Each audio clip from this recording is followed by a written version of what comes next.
Today I'm going to share with you a survival kit for models and hopefully save you from irritating a lot of hair and makeup artists out there. This little tutorial comes with a lot of love, and it's only because I really want to help models to be better and more professional models. Having worked on both sides of the camera, I do realize that there's certain things that you should do and that you shouldn't do, and not everyone, especially the younger models, know this. So first thing first, arrive on time. Greet people.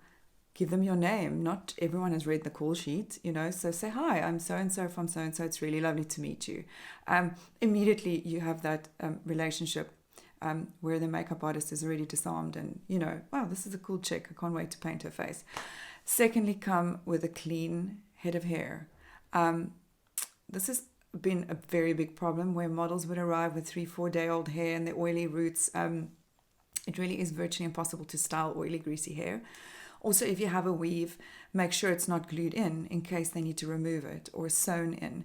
Always check with the client the day before. What do they want? What hair they want? If they want you to bring their own extensions, always bring your own extensions and your own wigs. It's just not every single hairstylist would have a great collection. So that's number one.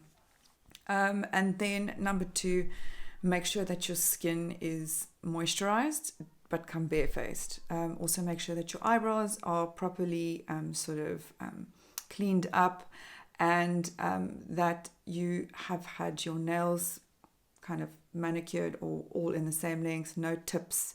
Please God, do not come with pointy stiletto nails. It is a killer to trying to remove those, and you have to get the model ready in like 40 minutes. So also the same goes for your feet. So make sure that your feet are pedicured, no color on your nails whatsoever. And then the next thing would be to come with your little survival kit. Not only do you have to take your nude underwear, obviously your nude bra, your nude panties. I cannot tell you how many times I've had to take my nude bra off, being a 34B, and give it to the model to wear all day because she forgot her nude bra. I don't want to do that anymore. So models come with smint, because you never know, you might be a smoker, and there's nothing worse for a makeup artist than having a model sit in a chair who has just had a cigarette. And wash your hands after you've smoked. Secondly, come with a little bit of dry shampoo, just in case maybe you have a casting after your shoot and the hairdresser goes nuts with like hair oil. SPF, because oftentimes you would be shooting on the beach and some amateur makeup artists would forget the SPF, and you really need to take care of your skin. So this is an SPF and moisturizer in one. A lip balm, eye makeup remover. Do not use Pampers to take your makeup off. That's just foolish. I always carry little makeup wipes. This is a Cetaphil one, which is glorious and is very hypoallergenic. Your foundation, your regular foundation, just in case you have an amateur makeup artist. A mascara, concealer, color corrector, your brows, obviously.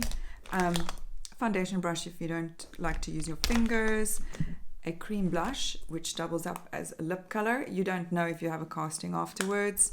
You don't know if the makeup artist ends up being sick and you have to do your own face. I mean, that's happened. Or if the makeup artist arrives and she forgot her kit. That's happened to me twice. A bronzer is always a good idea. And then a deodorant wipe. Sometimes you're shooting on the beach all day and you do get a little bit of a pong. So just be considerate of the poor stylist. Take a deodorant wipe. And that in a nutshell is your survival guide to arriving on a shoot. The one other thing that I do have to mention, because it's been quite a big problem, and there's memes all over the place about it, where models would sit on their phone like this. Like, it is the most disrespectful thing you can do when a hairdresser or a makeup artist is trying to do your hair and makeup. And the constant Insta story videos is another big problem. I don't mind you posting as long as you tag me, but I do feel you need to be respectful of that person's craft. And the other thing that I do have to mention doing hair as well is where you spend hours doing the model's hair and the model's on set and she looks down. Like, there is nothing on the ground to look at, I promise you. And if your shoes look weird, the stylist would do not keep looking at your feet, because it drives everyone crazy. And that pretty much in a nutshell is my sort of guidance. The other thing is just always be respectful of everyone's crafts, the stylist, the photographer, even the assistants. Just show common courtesy and respect, and stay off your phones as much as you possibly can. Good luck.